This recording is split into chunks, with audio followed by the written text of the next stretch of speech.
my light? Good, yeah.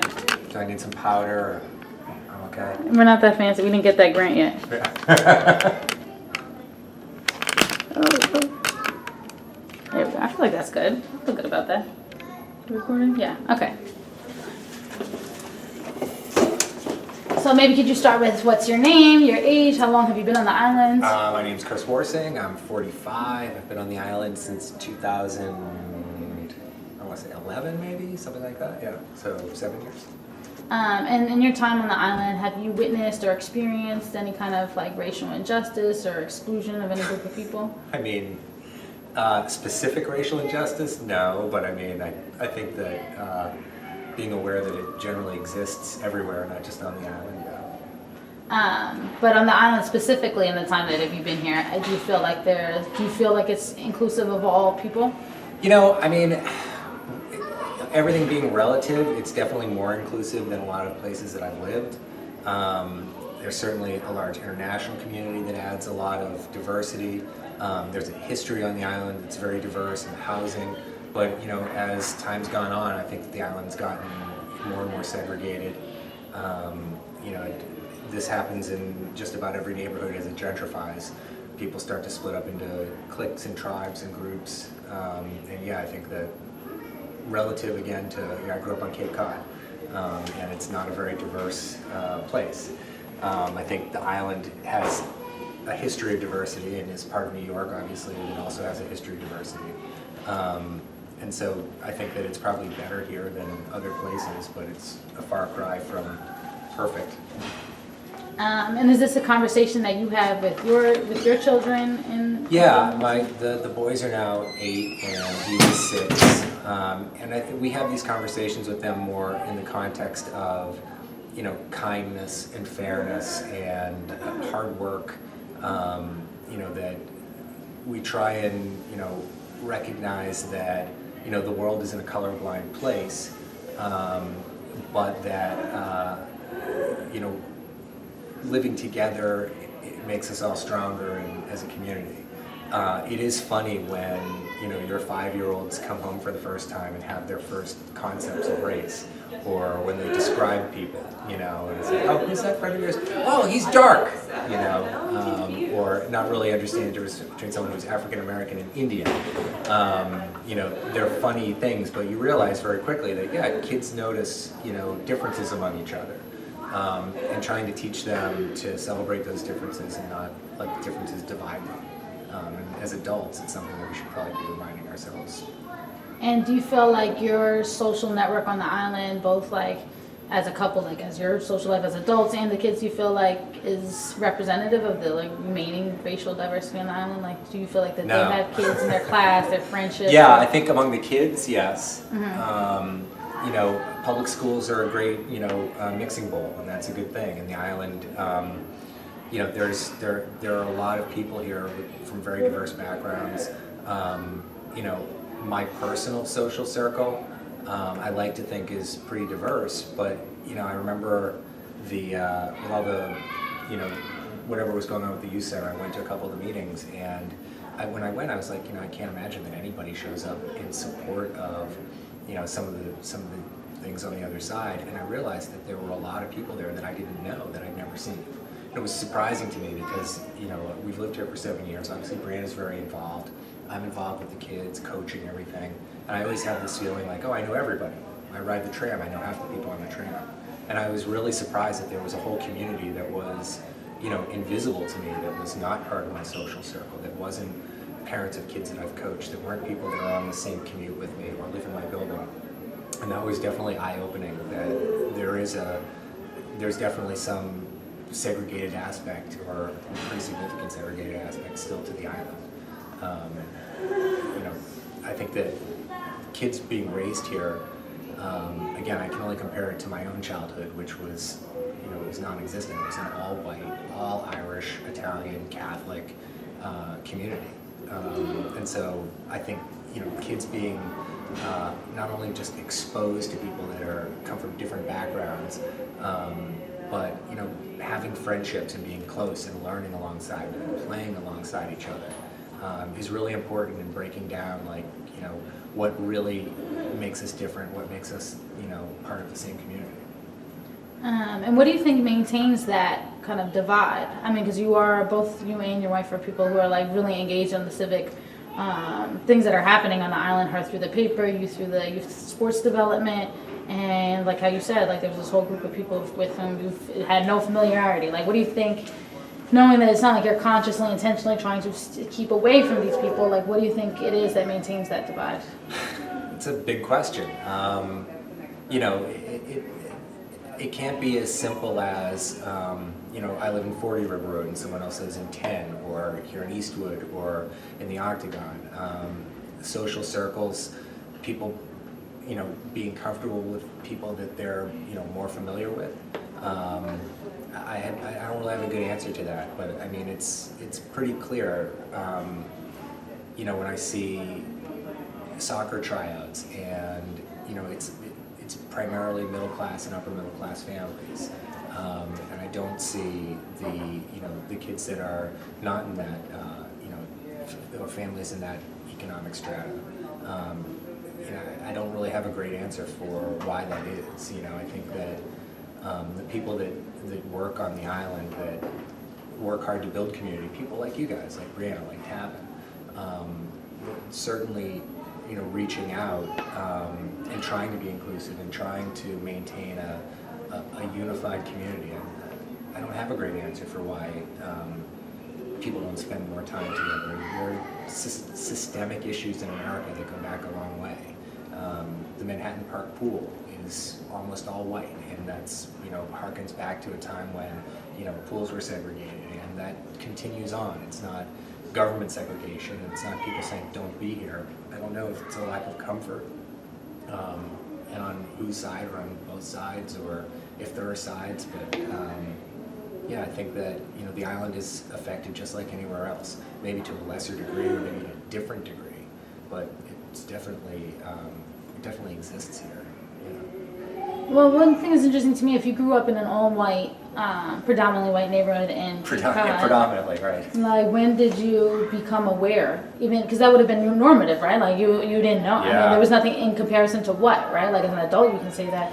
But like, at what point in your life did you become aware that was atypical? It wasn't until I got to college, and then really it wasn't that I understood it on a different level until I got to law school and started learning about the justice system and learning about the history of our justice system in America. Not just the criminal justice system, but our entire legal system. It's stacked in favor of wealth, and historically white people have had wealth in America.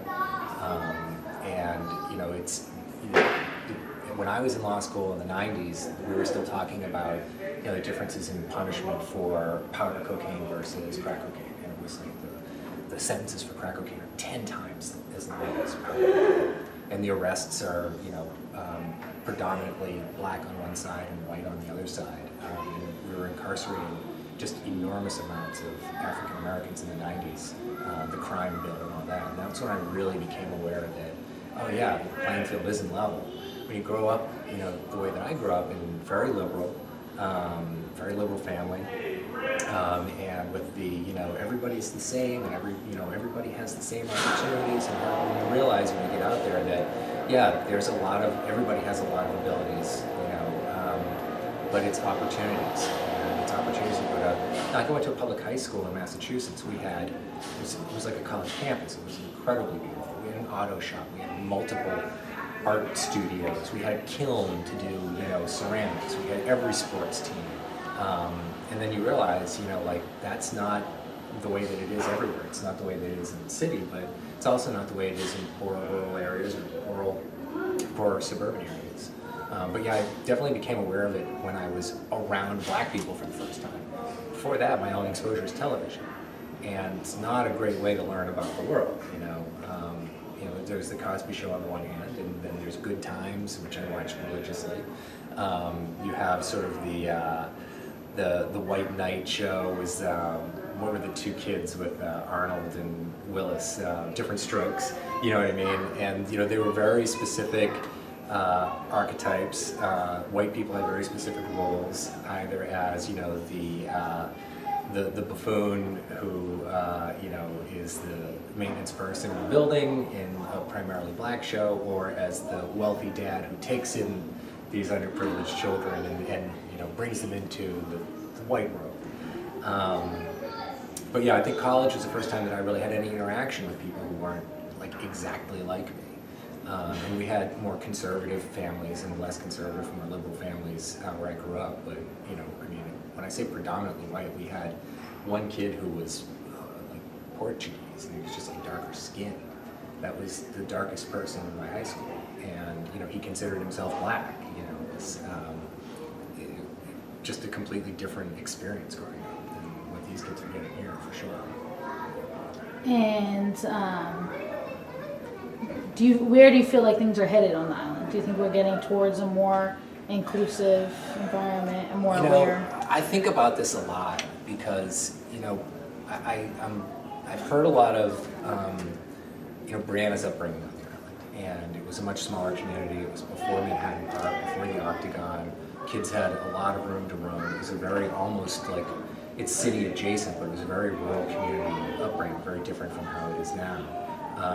The building of the additional buildings, losing affordable housing, you know, it changes a community. We're right here. We've got this beautiful school.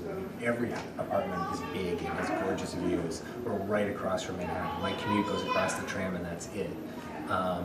Wealth follows that. People realize that. It happened in Boston when I was living there, where East Boston, South Boston, Charlestown were all places that were working class or working poor, still segregated, but not socioeconomically. And now they're all totally gentrified. It's like, yeah, this is prime real estate, and eventually, you know, the forces that be are going to take this over and jack up the rents and move people that have lived here a long time out. I think they've done a decent job swimming against the tide to keep some affordability here. But you have a community that has a lot of international folks that rotate through. You have a lot of renters who can't buy, and every year the rent goes up and eventually they've got to go. And it's hard to maintain those ties to the community for a long time.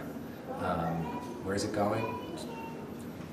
I feel like Brianna's time was the golden age, the pioneers, and then all those kids grew up and moved away, and their parents almost got stuck with these apartments. You know, they've got a 4-bedroom apartment that they can't sell in River Cross, for example, and the kids all left the island, and there's this sort of almost interregnum period with just the worst people in the world sort of running things here and running down into the ground, filled with hatred and filled with failure, and expressing that constantly. And then we've had this rebirth, families coming back, kids being born here, committing to going to school here, committed to building a community here, and there's this leftover group of people that, you know, can't have it their way and are just banging, making life here much worse than it has to be for everyone. And they're, you know, predominantly older white men, and things are slipping away, you know, and you can either embrace that and be part of the change, and bring your experience, bring, you know, your community tied to the conversation, or you can stand on the outside and slander people and be hateful. I don't know why people decide that they're going to commit their lives to being trolls and to make other people's lives worse, but maybe they just don't have anything going on. But that's for me, it's one of the biggest problems on the island now. I saw that Nas had a listening party under the Queensboro Bridge the other night, and you know, there's 3 or 4 people in Southtown that are flipping out. It's too loud. You live in a city. You know, I mean, you live in a city. I think that's part of it. You know, that on a Thursday night, someone who's from that place, who became an international superstar and great success story and role model to people that are still living there in very difficult circumstances, and you have these old people complaining that the music from across the river is too loud for them. It's like, okay, you know, like let's have a little bit of, you know, we'll turn the music off at 11 and you'll have a little bit of empathy that it's an important thing that's happening there. It might not be your thing, but it's somebody's thing, and let's give each other some space and do that. We all live tight together, you know, giving people the benefit of the doubt and listening to people and you know, maybe joining in, maybe open your window and listen. You know, you got Kanye West is there, Nas is there. You know, like it's a moment when you live in New York City and things like that happen, and having people there, shut that down. It's too loud for me. You know, we try and bring people to the island with road races and things like that, and people come here for the first time. I come across the tram with people when I played softball, like work softball in games. Come across the tram. Most people with me have never been here before, and you're the tour guide. Oh, I've never been here, Rose. I've never known anybody that lives there. You know, and they ask questions like, "Oh, you have cars on the island?" I tell them, "Yeah, well, you know, we have to bring them in on a barge. It's just for driving around on the island." Really? No. So, but you know, you bring people here for the first time. I remember the first time I got off the F train with Brianna. I came to meet her parents, and I walked up the promenade past the meditation steps, and I'm like, "This place is amazing. Like, we should live right here. This is fantastic. It's affordable. It's open. There's tons of green space. We're right on the river. It's convenient. Like, I can't think of anywhere I'd rather live. This is literally the perfect place." So you know, trying to bring folks over here, see it for the first time, be part of our community, and instead it's like the music was too loud at 8 o'clock in the morning for a 5K around the island for breast cancer awareness or something, and now we can't have road races anymore. It's just like, if you don't want to live here, just leave. Like, leave it to the people who want to make a better place and want to do things. And on that note, like, where do you locate your agency, and where do you locate Hope in trying to make the islands? You know, like, I do believe that, like, the trolls shouldn't set the terms of what the future is going to be like, right? Yeah. So, like, how do we help to set the terms, and like, how do we make that more? You know, you're always going to have people rotating through, and that's always going to be difficult because we have a big UN community and we have a lot of renters. Trying to keep families engaged, the more kids that are here, put all of our efforts into the school, put all of our efforts into making the Beacon program good, putting all of our efforts into sports for kids, making as much of it free as possible and be inclusive as possible, having parents involved. The thing that's benefited me with my kids so much is I know all of their friends, and I know every kid that they go to school with, and I know their friends' parents by and large too. I go out and I coach them. I meet them. I see how they interact with my kids. As they get older and I know those parents and those parents know my kids, you miss a lot of those sort of misunderstandings and, you know, things that divide. And you give people the benefit of the doubt more, because I've known that kid since he's 4 years old. And I've gone to these people's house and I've babysat for them. But also, to your point, though, you don't even know a lot of those parents, right? And So how do yeah. we lean It's a really into good them, question. like, So, connect with them? So where do I get my hope from? I don't know that I'm that hopeful for the island. You know, but then right now I don't think I'm all that hopeful for humanity, to be honest. I mean, it's been a bad year. It's been, you know, worse than I think we could have expected. And, you know, the world seems like it's really decided, like, let's just burn it all down and enjoy that, you know. It's sad to see. I don't know where the hope comes from for the island. I hope that we can maintain affordability. Housing is the #1 issue for everyone here. If you want to stay here, you've got to hit a home run on your housing, or else the clock's ticking on you. Keeping kids together, you know, having a great school that really attracts everyone is so important. Having kids playing together all the time so the parents can see each other, and making just a welcoming environment. And I don't have the answer to how to do that other than, you know, be nice, be friendly, give people the benefit of the doubt, get to know people, understand their stories, what you guys are doing here today. That's probably, if there's a kernel of hope, that's probably it. Is there anything else you'd like to add? No, I don't think so.